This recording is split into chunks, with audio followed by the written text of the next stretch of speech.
जय हिंद दोस्तों। आज का जो वीडियो है that is regarding the problems which lot of aspirants face when they are preparing, और कुछ ऐसी बातें जो शायद अगर आप अपनी प्रिपरेशन में अप्लाई करें तो आप जल्द से जल्द पेपर क्वालिफाई कर पाए। स्पेशली उन लोगों के लिए जो बहुत टाइम से प्रिपेयर कर रहे हैं और रेगुलर एफर्ट्स भी डाल रहे हैं बट रिजल्ट्स नहीं मिल रहे। क्या कारण हो सकता है, कैसे उस चीज़ को इम्प्रूव करें, उस चीज़ पे मैं आज का सेशन रखने जा रहा हूँ, आपसे डिस्कस करूँगा।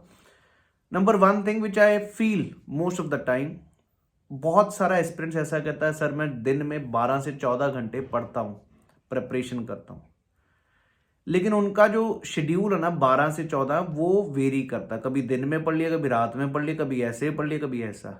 That will not benefit your preparation, that will not make your like preparation well.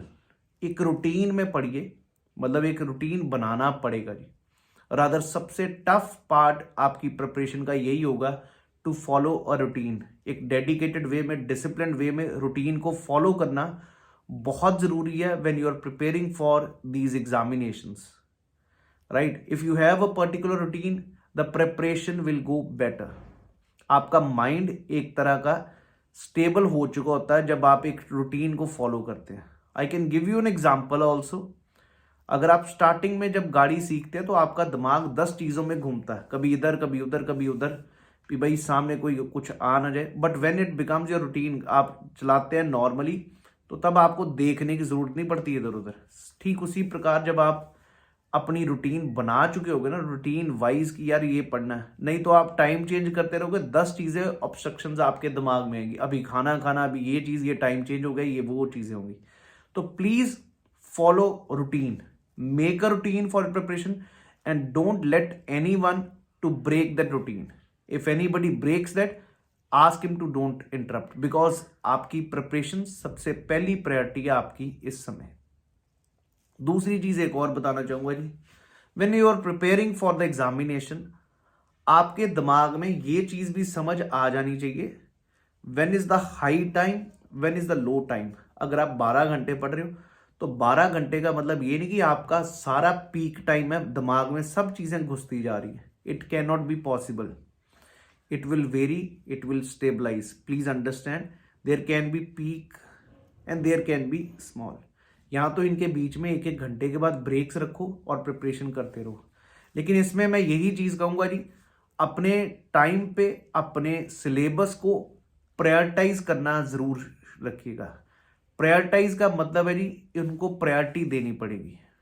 There are two things, एक होता है अर्जेंट पार्ट, एक होता है इंपॉर्टेंट पार्ट।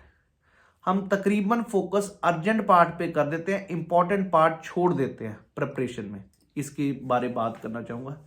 इंपॉर्टेंट पार्ट ये कि आपको पता है कि भाई साइंस से 35 क्वेश्चन आने हैं, बट आपको इस समय अर्जेंसी लग रही है कि बाकी चीजों पे मैं फोकस कर लूं। करंट अफेयर्स बहुत अर्जेंट है, रोज नए आ रहे हैं तो पढ़ने चाहिए। 1.5 घंटा बर्बाद कर रहे हैं बट आउटकम जीरो। क्यों? क्योंकि करंट अफेयर्स आपको 6 महीने के करें, दे बिकम टू मच। तो it's better to try to do it in the last spot. Newspaper reading आपकी प्रिपरेशन का एक बहुत इंपॉर्टेंट हिस्सा है, पर हम लोग क्या करते हैं, न्यूज़पेपर सुबह उठते ही अपना सुबह उठते पढ़िए, या मैं ये नहीं कहूँगा ये आपका है। आपको ये समझ आना चाहिए जिस समय आपका दिमाग बहुत एक्टिव है, when you are very much focused, do not do such things at that time. कारण क्या है जी, newspaper does not need much concentration as your other subjects need.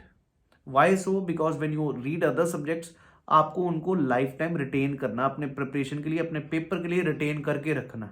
Newspaper जो आप पढ़ रहे हो वो रिटेन नहीं करना, आपको सिर्फ समझना और खत्म। क्योंकि न्यूज़पेपर तो हर रोज नया आना है। तो इस जो न्यूज़पेपर रीडिंग का जो टाइमिंग हो, वो टाइमिंग हो when you are totally, you can say, drained out, exhausted with studying, and then you want to entertain yourself when you want to read, और उससे आप वर्ड्स निकालना एक मनोरंजन है, क्योंकि पढ़ाई ही इस समय आपका मनोरंजन होगा। तो that point of time involve yourself. This is very important for all of you people, because मैंने ये देखा कि सर मैं 14 घंटे पढ़ रहा हूँ, 14 में से 2 घंटे जो इंपॉर्टेंट पॉइंट टाइम है, आप उस समय ये अखबारें पढ़ रहे हो, वो जरूरत नहीं है। किसी भी एग्जामिनेशन के लिए कंसंट्रेशन चाहिए, लेकिन मैक्सिमम हाई कंसंट्रेशन वाले टॉपिक्स आपको पता होने चाहिए जहां पर आपको डालना है। एक बहुत इंपॉर्टेंट जो मैंने पॉइंट कहा, क्योंकि होता क्या है, आपको एनालिटिक्स लगाने पड़ेंगे, अपने के दिमाग में भी एनालिसिस लगाना पड़ेगा। इट्स नॉट लाइक कि भेड़ चाल कुछ भी चलता रहे और मैं 16-16 घंटे पढ़ लिया, कभी भी पढ़ लिया, हो जाएगा कि नहीं 16 घंटे तो अगले दिन 24 घंटे पढ़ लूंगा। No, a fixed routine, a routine will always help you, please understand. And second thing is your prioritising of the subjects, what is to be done and what time. तीसरी एक और चीज जी बहुत इंपॉर्टेंट है, ये भी हम लोग ना, when you are preparing, you don't see the previous year question, you don't see a test until unless you don't test yourself how much you have gained. You are just moving ahead. No, please follow some test series या कुछ ना कुछ अपने आप को देते रहिए। और जब आप टेस्ट सीरीज में टेस्ट देते हो तो आपको समझ आता है, सेल्फ एक्चुअलाइजेशन होता है, मेरे को कितना रिटेन्ड है कितना नहीं। अगर ये चीजें आप अपनी इंप्रूव कर सके तो आपको अपने आप समझ आना शुरू होता है। ये सारा आपका प्रिपरेशन एक एनालिटिक्स है, एनालिसिस है। कोई भी आईआईटीएन का सुपर ब्रेन या किसी का सुपर ब्रेन नहीं होता है। आपका सिर्फ उस चीज को पकड़ना और कैसे उसको एक प्रॉपर शेड्यूल में डालना और उस हिसाब से एनालिसिस करके देखना, ये बहुत जरूरी है आपकी प्रिपरेशन में। पढ़ना मुश्किल नहीं है, उसका एनालिसिस होना बहुत जरूरी है कि किस सब्जेक्ट्स में कितना फोकस करना, कितना टाइम लगाना है, and how you can get an output out of that. And if you are getting the output of that, then only the whole process of your preparation is like going to bear a fruit. ये आशा है कि सभी को समझ आ चुका है। अब आपके पास 2 पेपर्स हैं, राइट, सीडीएस भी है, एफकेट भी है। इसके ऊपर एक अलग से स्ट्रेटजी बताऊंगा कैसे हम फोकस करें, कहां पर ये दोनों पेपर आपस में मिलते हैं, कहां पर ये दोनों पेपर में डिफरेंसेस हैं। But I request all of you people, please do check out our channel. I am trying to put up everything which is required for your CDS paper and AFCAT paper. Like इस समय मैंने नीव series में proper सारी geography की NCERTs discuss कर रखी हैं, 6ठी से लेके 11वीं तक अभी मैं पहुंच चुका हूं, और 12th क्लास तक इस महीने हम खत्म कर देंगे।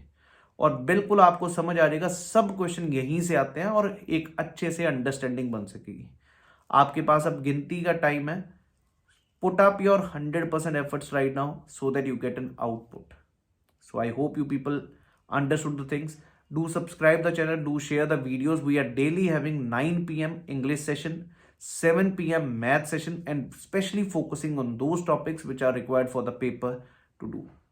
Thank you. Jai Hind, everyone.